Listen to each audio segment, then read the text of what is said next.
Marry that girl. Marry her anyway. Marry that girl. No matter what they say. Hey guys, welcome to our next video. Thanks for your well wishes and stuff. We're both doing good. Baby's doing great. Yeah. Today we decided it was time to answer people's questions about how our parents reacted to us saying that we wanted to marry each other. So, I don't know, should I start? Yeah, you can start. You can start. Okay, so for me, I think mine was a bit simpler. I told my mum first that I was thinking about Amit more than a friend. And she was like... More than a friend? Yeah, so I think I took her to one side and I was just like, yeah, so I think that I would like to marry him and that he would like to marry me. And she was like, oh, the Indian guy that has been visiting us. I was like, yeah. And she was like, that would be nice. So, yeah. She was already thinking about the children. Yeah, and then I think she told her sister. And then her sister was like, that's quite a good call. Yeah. And then she just like asked me about what he does and stuff like that kind of thing, just to find out more about his background. Get the lowdown. She had just seen him at church and stuff. I knew that he was my friend from school. So I think that was that first. I was a bit afraid to tell my dad because in the beginning my dad wasn't really on board at all. No. Like as you can tell from our past videos, probably that he wasn't on board. Yeah, so he would make jokes and stuff like, oh, if you were to get married to this guy, what would I eat at the wedding and stuff like that. Just like, yeah, silly jokes kind of thing. Where just, he just thought it's not serious. I think he just would have preferred me to marry a Ghanaian guy. And to be honest, most people that I tell that I'm married to an Indian are like, really? Like, they thought me of all people would be married to a typical Ghana boy. But I branched out a bit. Yeah. How about you? Yours was a bit more interesting. So, mine's a bit more interesting. I decided to tell my mum probably around 3.5, 4 years into our relationship. Up until then, my parents didn't know about me dating Michelle, which was pretty tough on our relationship. I think along the way, we had a lot of arguments, a lot of debates about when would be the right time to tell them, how to tell them, and so forth. But yeah, I think it was December 2015. 2014. Yeah, 2014. December 2014 is when I told my mum. So I remember sitting her down in the living room and telling her, Mum, I found someone who I want to marry, someone who I can see myself with for the rest of my life. And I just remember her, in the moment she was quite like, oh wow, who is this? Because at that stage I'd finished university and everything, so it was like, okay, yeah, cool, like who is it? And then I told her, it's Michelle, and she was like, oh, who's Michelle? And I told her, oh, Michelle, she's my black friend, from Ghana, you've met her a couple of times, And she was like, oh, black? We don't marry black people. And it was just like, I was already expecting it to be tough, don't get me wrong. I knew that this was an uphill battle, but just the way her reaction switched, like, oh, we don't marry black people, like, why do you want to marry her? So I told her, we've been dating for a long time, she's really the right person, I love everything about her, she's well educated, she's an engineer, I even dropped that one in. No, she wasn't budging, not budging at all. And then, after around 10 minutes of like, there was tears, so we were both crying, both crying our hearts out, kind of saying, well, this is where it is. I suppose from her side it was more like, oh my god, you're my only son, and you've decided to marry someone of a different race. So yeah, after 10 minutes of crying and so forth, she said to me, but nothing's actually happened, like, you've only been dating for 4 years, you can still break up with her. And at this point it was like, wow. It was like as if I just shot myself in the foot. It was like, what do you mean I can break up with her? Like, I didn't come to you for advice on how to break up with a girl. That's not the purpose I came to you. Yeah. I came to you to tell you that I'd found someone to marry. And that's how the conversation ended. Ended in a really awkward way, in a really unsettled way. It was almost as if we had our differences in opinion and we just walked away from it. The following days after that was really difficult. It was really, really tough being in the same household because I knew that it was bothering her. I knew that she was really, really upset about it. You know, I knew she wanted to voice her opinion about it, but she just wasn't happy at all.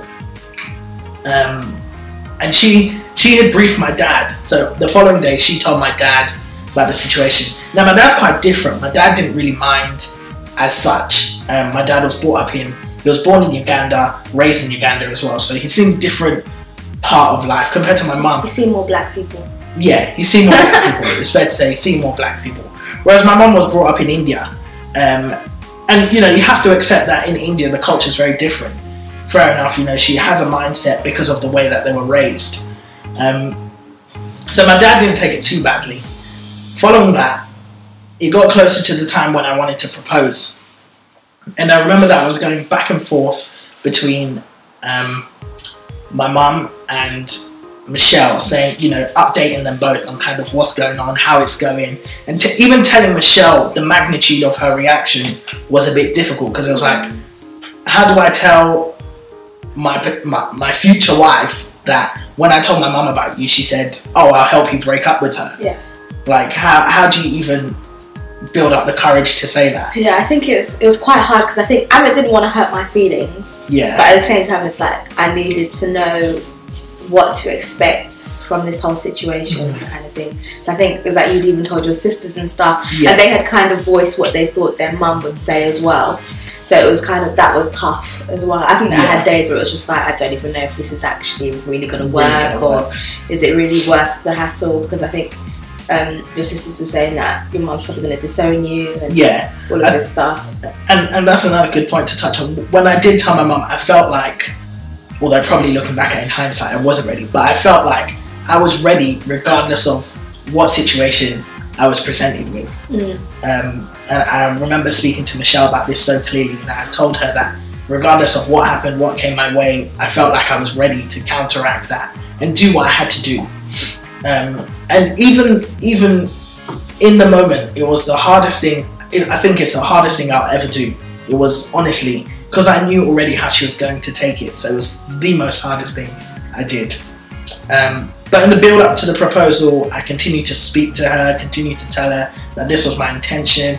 I had my sisters, my uncles, who were explaining to her that it's, you know, at the end of the day, this is the society we live in. These things are happening. It's very real. And they were, you know, just speaking to her and kind of breaking her down in terms of seeing that what the mentality that she has is a mentality of maybe say 20, 30 years ago, and that same mentality can't be applied in this country. It might work in India where you're isolated and you will only find Indian men, but it can't work in this society. It simply can't. And yeah, they really helped, you know, breaking her down and just showing her that at the end of the day, we're just two people in love. That's the truth of it. Was that a cringe moment? No, that's fine. Oh, okay. So yeah, just really showing her that we're two people in love, and you know, that's what we want to do. Now, on the day of the proposal, there was a bit of you know, that was the serious day, because I told my family, when I told my mum, you know, I told my extended family as well, this is the day that I'm going to propose to Michelle. And on the morning of the day, they kind of had like a final meeting to me to tell me, you know, this isn't what we do. Indians don't marry black people. What am I going to say in public when people find out that you want to marry someone who's black? What am I going to tell your grandparents in India when they see or when they hear that you want to marry someone black? All sorts of things. You know, my mum even went to the extent of saying like, oh, how will she communicate with Michelle effectively if she doesn't speak our language? So things like that, you know, really small things, which is like, I can work on that. I can work on that. But just as long as you accept it, don't worry about all the small things. We can work around that. But then, yeah, on the proposal day was kind of the final day. They sat me down and said, look, you know, we're not happy with, well, my mum was saying that she's not happy at that moment in time for me to marry someone of a different race. And as I said before, I'd already had it set in my heart that this is what I was going to do. So I went away and on that day proposed to Michelle. Yeah.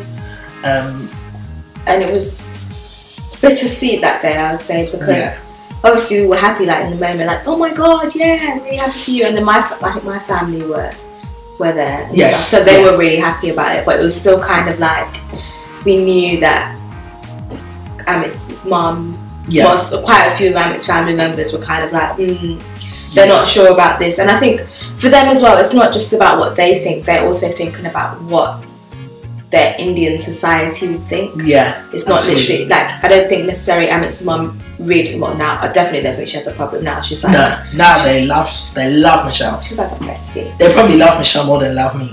Is that real? No.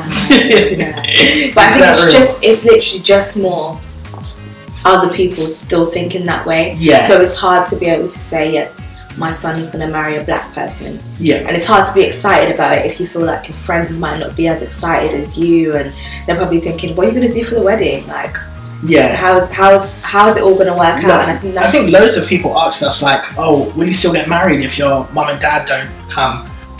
And, you know, there were loads of strange questions that people were throwing our way in the build up to it. And when you're already stressing about, you know, worrying about how your parents are taking it, how you're going to keep them happy and so forth, that's like the worst thing you want to hear. Yeah. You know, some of your closest friends coming up to you saying, oh, you're still going to get married if your mum doesn't come. Like, that's not how you want to think of it. Yeah. You know, and I think that was probably one of the hardest things to have to deal with as well.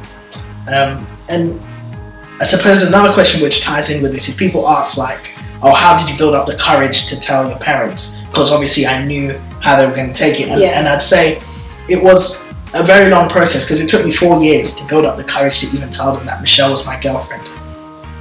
And when I went to visit I went to visit the bishop of our church to tell him my intentions, you know, to tell him our intentions really, that we wanted to marry and so forth. He again very well knew the magnitude of the challenge that, you know, stood before us. He knew the whole issue of the caste system. He knew that this was going to be an issue with my family. And funnily enough, he quoted a scripture to me, which to now is my favourite scripture. He quoted Jeremiah 1:5, and he basically just said that God knew you before he formed you in your mother's womb. So it's like he sent you for a purpose, really. And then it kind of just opened my eyes that if we've been together this long, we've been together 4 years, and our paths keep crossing, it's meant to be, it's God, you know, and at the end of the day, it will work out. If it's meant to be, it will work out. So we just persevered, really. Yeah. And we That's kept all going. we could do, really. Just pray about it and keep going. Pray about it and keep going, definitely. It was a hard... Yeah, it was tough. 4 or 5 years. Yeah. I think it was hard for me because Amit was very much accepted on my side, so it would be a thing where he's always able to come to my house. Yeah. I think he'd started visiting for Christmas. Yeah. And stuff, but it was really hard. Christmases, because it was like, they were good fun. Good fun. Yes.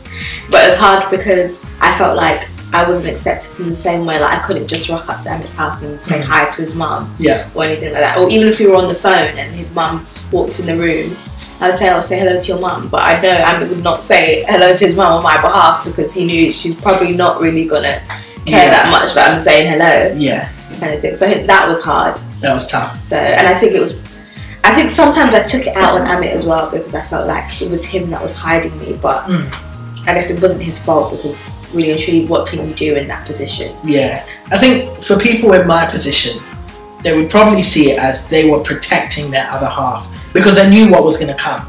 You know, they in their mind will already form like ideas of how it will happen, what the backlash would be, you know, what the parents will say. So it's almost like you want to protect her for as long as possible before you have to bring this to their attention. So I think in hindsight, to me it felt like I was protecting Michelle in the sense of holding on to you know, waiting to break the news to my parents. Whereas to Michelle, it was like he didn't want to tell them about me because I'm black. Yeah. Kind of thing. And in hindsight, that's not what it was. You know, it's all about finding the balance. But when you're looking back at it, and even for me now, I would personally say that it would have been a lot different if I was able to tell my parents earlier.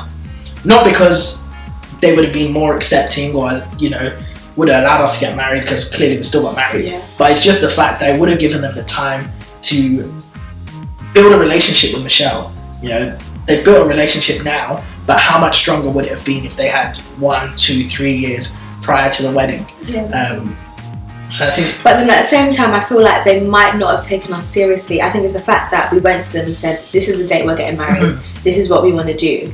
So from then they knew, okay, they're not changing their minds, so I have to kind of get on board. I guess if we had done it earlier, it might not have worked out that way. Yeah, you're right. Because you told them about the wedding date. I think it was January of last year. Yes. Yeah. So basically, there was a few issues with the wedding date. There was. So basically, our original wedding date was meant to be July 9th of 2016. Yes. So we told Amit's family, okay, in January last year, that this is when we were planning to get married. We'd already booked a place. Yeah. Booked DJ. Yeah. Booked. What else did we book? Decor. Decor, did we do? No, we didn't do decor. Okay, no, we didn't do decor. Okay. But I did like my makeup artist and my hairstylist, I think. So basically all the stuff that I knew that this is exactly what I want, we had already kind of done. So it was like really sad, like when they came to us and like, okay, give us more time. So we basically knew we're not getting married on July 9th, but we do not have a new date for our wedding. And this is what, like, seven months whatever months before we're supposed to be getting married. I suppose it was hard because my sister was also pregnant. Yeah. So my sister in the US was pregnant, so it was like trying to juggle all of that to find a time which, you know, best suited everyone. So that in itself was another challenge. Yeah, because she was due 3 weeks before our old wedding day. Yeah. So it was going to be a thing where, okay, she won't be able to come, and that was another thing where it's like Amit's family are saying, well, if your own sister can't come to this wedding. Yeah. And to be honest, I didn't want to get married without her being there anyway. You know, it wasn't a thing where I was happy to go ahead, get married without my sister being there. Yeah. I only have 2 sisters, so it's like, I need both of them there. But, you know, we were then able to find a date in September after a lot of chopping and changing. Yeah. The way I have to thank my vendors, I had a Diva Forever as my makeup artist. The number of times I changed my date with her and she was still like available and still trying to help me out. Deborah, my hairstylist. Oh my God, I love these people. The only person I couldn't get was DJ Emery, which I was really heartbroken about. But he really helped us out. He really helped us out because he had his own agency, so he like putting us in the right direction. And we had DJ Young Millie and everyone loved him. Even the Indians loved him. So it's really good. It's really good. No, but our vendors really, really helped us out. Yeah, for sure. You know, at the end of the day, that in itself is another stressful bit. Like when you go to a vendor and have to tell them, you know what, we've had to change the date, and you go through the entire story again to explain to them why you've had to change. And a lot of people say, "Oh, that's really sad." It's like, I don't want to hear that. It's really sad because I know it's sad. I'm just trying to move on. So we ended up planning the wedding in like 6 months. Yeah, 6 months. In record time. For 550 to 600 people planning a wedding for. But I guess it was okay because by that time, Amit's family was very much on board, so we had a lot of help from them, a lot of input from them. So it was like, I think it made the day as well because it wasn't just my side doing everything. Both sides were fully involved. Yeah, so fully involved. It was good. It was really good, really, really good. But yeah, in the moment, it was the hardest thing I ever did. So much stress. But there you have it, guys. That's how we told our parents. Very different on my side compared to Michelle's side. Yeah. But I just encourage you all, you know, be bold. At the end of the day, it's not easy if you're in my position, or if you're in our position, it's not easy. But just be bold. And my advice would be tell them as early as possible. You know, I'm learning from my mistake where I didn't tell them as early as I possibly could. But if you have that opportunity, you know, honestly do it. It will help you. It will definitely help you. My advice, I'd say a couple of things, is don't be as forceful on the other person, because I think that can put a strain on your own relationship. Because I was just like, Amit, tell your mom, or having arguments about things where it's like, okay, maybe I should just be praying about this in the background instead of like forcing it on his head. I'd also say, if you do experience some backlash, like, don't take it personally or hold it against your family, because I feel like it would be really easy for me to be angry at Amit's mum forever because I thought in the beginning she didn't like me. Yeah. But if that's really how I feel like that would ruin our relationship now. Yeah, because definitely. Right now we have a very good relationship. Yeah, me and Amit's mum, me and his sisters. We're at his house at least once a week. Yeah. Expect phone calls every day, which I'm learning to do, guys. I'm learning to do. So yeah, that's one thing I would really say. Yeah. Don't take it personally. Don't take it personally. Don't hold any grudges. And I think even for me, like, it's very easy for me to think, oh, is my mum even happy for me though? Because I knew how she was at the start, whereby it didn't sit well with her. But at the end of the day, you just have to realise that they're a generation which didn't have the luxuries which we have. They weren't able to see the world in the same eyes that we're able to see the world. So you just have to respect their opinions and appreciate that they were brought up in a time which is completely different to our time. You know, what they live by is completely different to what we live by. So you just have to respect them and try to keep working at them to change their opinion and change their mindset. And I think we successfully did that. Yeah, because, you know, did I tell you what your mum said to me? Well, we were having, I think this is when we were having one of our cooking lessons, and she was literally like, she took me to one side and she just said to me, I just want you to know that you're basically like one of my own daughters. Aww. So I'm going to treat you exactly the same as them. If you ever want to tell me anything, you want to say anything, you have any concerns, I'm not going to take it in a bad way. You're literally like, she said, genuinely, like, you're literally like one of them. So don't feel like you're an outsider. And I was like, oh man, that's really good. Thanks, Mama Patel. That's really good. That's amazing. So yeah, so I think she's happy for you. Great. I know she's happy for me. She loves you. She loves it now. So she's over the moon, especially with the baby on the way. Yeah, it's over the moon. But Michelle's family, they showed me nothing but love all the way throughout. You know, it was my dad amazing. was calling you son from forever, man. Yeah, Michelle's dad was calling me son from maybe 2-3 years into our relationship. He knew that, you know, we were serious. He knew that we were serious. But no, honestly, the love, the respect, they opened up their homes for me. My brothers and sisters see you as their actual brother. Yeah, Michael and Julianne, Isabel, the love they've showed, the respect. It's been amazing, honestly, amazing. It's tough on them as well. You know, they saw everything that happened along the way. They heard about everything that happened along the way, but they were our main support crew. You know, they were there every step of the way. We could tell them anything and they won't be like, oh, they're going to judge us. Or, you know, at the end of it, Michelle's family don't look at my family thinking, oh, these guys didn't want their son to marry our daughter. It's not like that. Now it's just completely open. Everyone's free with each other. Yeah. Everyone's happy. Everyone loves each other. It's all good. It's good. It's all good. So there's hope, people. Definitely. There's hope. If it's meant to be, it will be. God will make it happen. Definitely. But you have to know that this is what you want if you're doing it. Yeah. Don't just do it so that you can, like, obviously have mixed race babies or have a vlog. Yeah. Or have a vlog. Yeah.